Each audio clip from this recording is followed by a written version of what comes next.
Hi students, मैं सिबतुल्लाह ज़की आपका edu media इसमें स्वागत करता हूँ। स्टूडेंट्स, आई होप कि आप अच्छे होंगे। और स्टूडेंट, मैं आपको एक इम्पॉर्टेंट बात ये बता दूँ कि आपको इस चैप्टर से रिलेटेड सारी नोट्स हमारे इस चैप्टर्स के लास्ट वाली वीडियो में डिस्क्रिप्शन के अंदर मिल जाएगी। ओके स्टूडेंट्स, तो आइए आज हम लोग बात करेंगे वैलेंसी पर। ओके स्टूडेंट्स, वैलेंसी क्या होता है? वैलेंसी क्या होता है स्टूडेंट? वैलेंसी की डेफिनेशन बस इतना ही होती है कि combining capacity of an atom. क्या होता है स्टूडेंट? कंबाइनिंग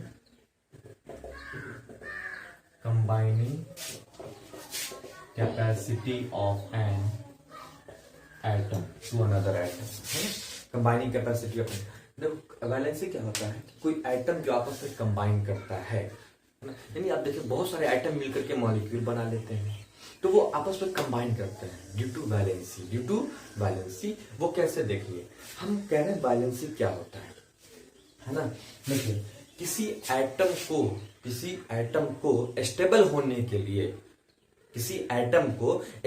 होने के लिए जितना इलेक्ट्रॉन लॉस करना पड़े या जितना इलेक्ट्रॉन गेन करना पड़े वो उसकी वैलेंसी होगी। किसी एटम्स को स्टेबल होने के लिए जितना इलेक्ट्रॉन लॉस करना पड़ेगा या जितना इलेक्ट्रॉन गेन करना पड़ेगा, ये इसकी वैलेंसी होगी। कैसे? आइए देखते हैं। स्टूडेंट, मैंने कहा था सोडियम एटॉमिक नंबर 11, मतलब इलेक्ट्रॉनिक कॉन्फ़िगरेशन करते थे 2 8 2 10 1 11। इससे स्टेबल होने के लिए एक इलेक्ट्रॉन लॉस करना पड़ेगा। क्या करना पड़ेगा स्टूडेंट? एक इलेक्ट्रॉन लॉस करना पड़ेगा। उसकी इसकी वैलेंसी क्या हो जाएगी? 1। क्या हो जाएगी? 1। वैलेंसी इसकी 1। जितना इलेक्ट्रॉन लॉस करेगा वो उतनी वैलेंसी, जितना गेन करेगा वैलेंसी। अच्छा स्टूडेंट, एक इलेक्ट्रॉन लॉस किया तो चार्ज तो पॉजिटिव आया, Na+, है ना। स्टूडेंट, आप आयन पर भी देख के वैलेंसी बता सकते। देखिए, एक चार्ज है मतलब इसकी वैलेंसी 1 होगी। कितनी होगी? 1 होगी। Okay student, I hope you are getting it. जैसे देखिए, मैग्नीशियम एटॉमिक नंबर 12, यानी 2 8 2 10 2 12। इससे स्टेबल होने के लिए कितना इलेक्ट्रॉन क्या करना पड़ेगा? इलेक्ट्रॉन लॉस करना पड़ेगा। कितना इलेक्ट्रॉन लॉस करेगा? 2। इसकी वैलेंसी क्या हो जाएगी स्टूडेंट्स? 2 हो जाएगी। क्या हो जाएगी? वैलेंसी 2 हो जाएगी। ओके, वहीं पर आ जाइए। देखिए, इसमें चार्ज कैसा आएगा? Mg2+। देखिए, 2 चार्ज आया मतलब valency 2। Aluminium atomic number 13, 2 8 2 10 3 13। Stable होने के लिए 3 इलेक्ट्रॉन लॉस करेगा मतलब वैलेंसी 3। वैलेंसी 3 है ना। देखिए, चार्ज कितना आएगा स्टूडेंट? Al3+, मतलब 3+, मतलब valency 3। I hope you are getting my point. उसी तरीके से आप जैसे देखिए, ये तो इसका हो गया। आइए इसी में हम लोग बात करते हैं।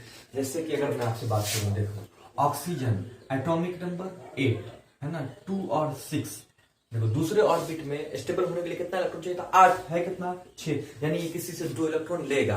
तो मैंने क्या कहा था? किसी एटम को स्टेबल होने के लिए जितना इलेक्ट्रॉन लॉस करना पड़े, जितना गेन करना पड़े, स्टेबल होने के लिए कितना गेन करेगा?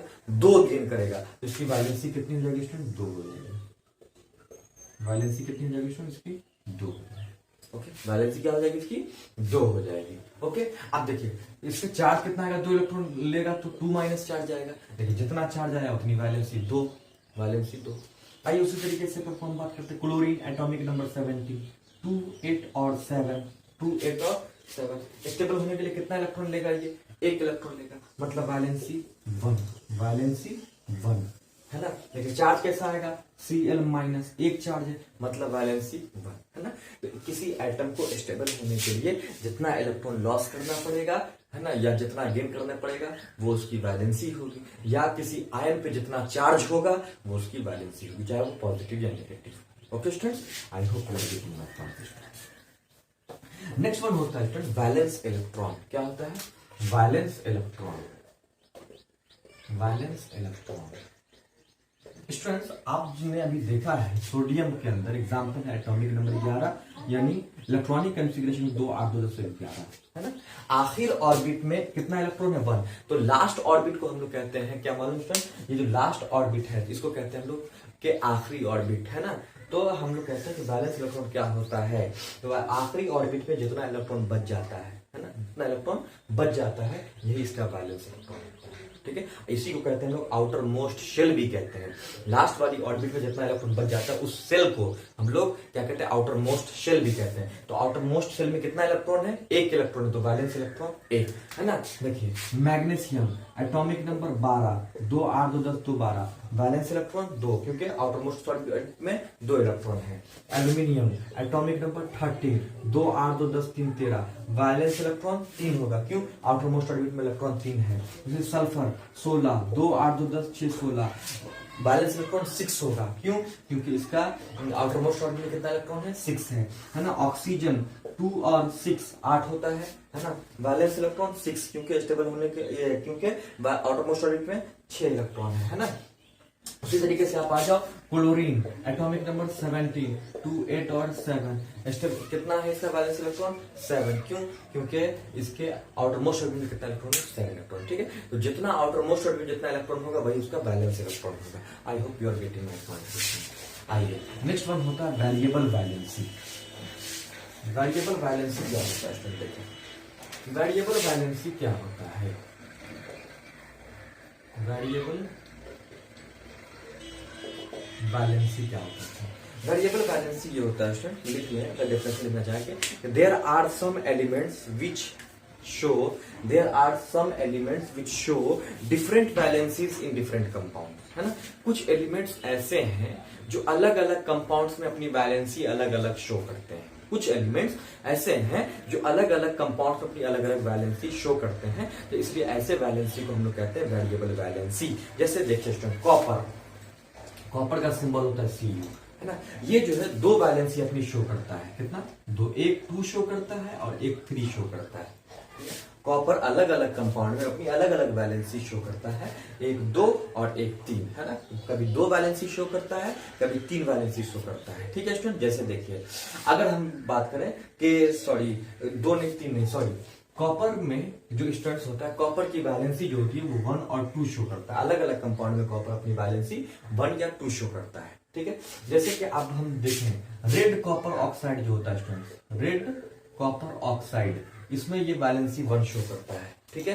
कितना शो करता है? 1। और ब्लैक कॉपर ऑक्साइड जो होता है, ब्लैक कॉपर ऑक्साइड, इसमें ये अपनी वैलेंसी 2 शो करता है। क्या करता है? 2 शो करता है। आप सपोज दैट कि हमें कैसे पता चलेगा कि यहाँ पर कोई कॉपर है, यहाँ पर कॉपर अपनी कितनी वैलेंसी शो कर रहा है? मान लीजिए बहुत सारा कंपाउंड है, उसमें कई बार कॉपर हो, तो हमें कैसा पता चलेगा कि इस वाले कंपाउंड में कॉपर की वैलेंसी 1 है, इस वाले में कॉपर की वैलेंसी 2 है? कैसे पता चलेगा? तो देखिए स्टूडेंट, जब नेमिंग के अंदर अगर क्या होगी हायर वैलेंसी से कितनी है? 2।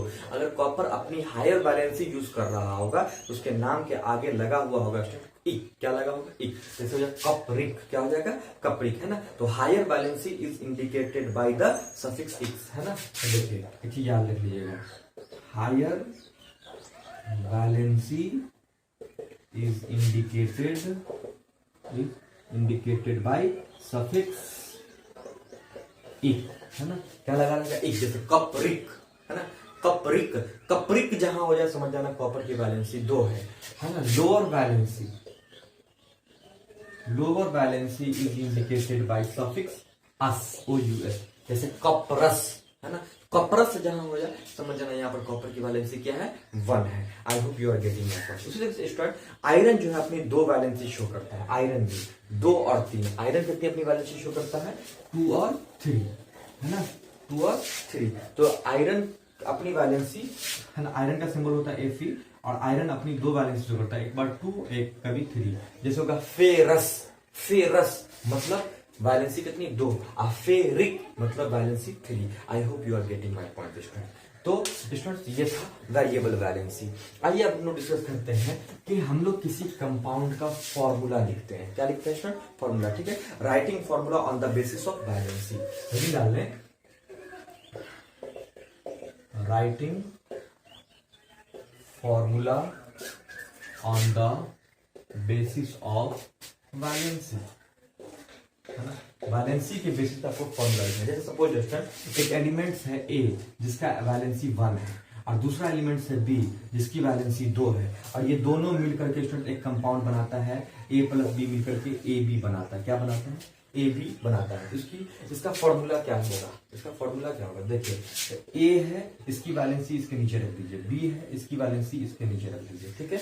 अब इसकी वैलेंसी से क्रॉस मल्टीप्लाई कीजिए, ठीक है। इसकी वैलेंसी इसको दे दीजिए, इसकी वैलेंसी इसको दे दीजिए, तो फॉर्मूला क्या बन जाएगा स्टूडेंट?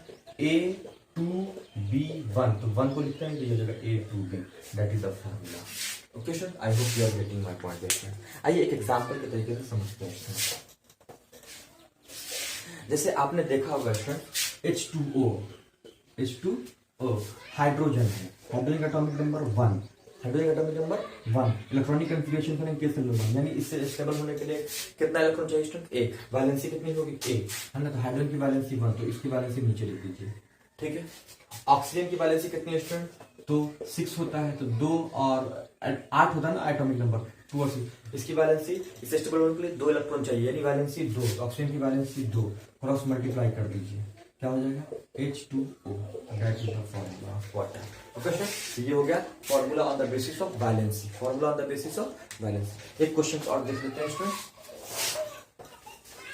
है ना। एक फॉर्मूला देखिए, जैसे सोडियम क्लोराइड है NaCl, sodium atomic number 11, 2 8 2 10 11, valency कितनी स्टूडेंट? 1, तो Na की वैलेंसी नीचे लिख दीजिए। क्लोरीन एटॉमिक नंबर 17, 2 8 और 7, स्टेबल होने के लिए एक इलेक्ट्रॉन चाहिए, यानी वैलेंसी 1, तो क्लोरीन की वैलेंसी है, ये इसकी जाएगा, ये इसके जाएगा, क्या जाएगा? Na1Cl1, इसी को हम लोग लिखेंगे, 1 1 लिखते नहीं, तो NaCl, है ना। That is the formula. ये हो गया formula on the basis of valency, formula on the basis of valency. I hope you are getting my point students. Okay students, तो ये आपको समझ में आया होगा अच्छे तरीके से। ओके स्टूडेंट, तो मैं चाहूंगा कि आप हमारे चैनल को प्लीज सब्सक्राइब कर दीजिएगा, क्योंकि कोई आपके लिए जो मेहनत कर रहा है तो उसको सिर्फ यही चाहिए कि आप उसके चैनल को सब्सक्राइब कर दीजिए और बेल आइकन को प्रेस कर दीजिएगा स्टूडेंट को आप अपने लिए, ताकि इस चैप्टर से रिलेटेड आपको अच्छी अच्छी वीडियो की इन्फॉर्मेशन मिल सके। थैंक यू सो मच हमारे साथ बने रहने के लिए। धन्यवाद।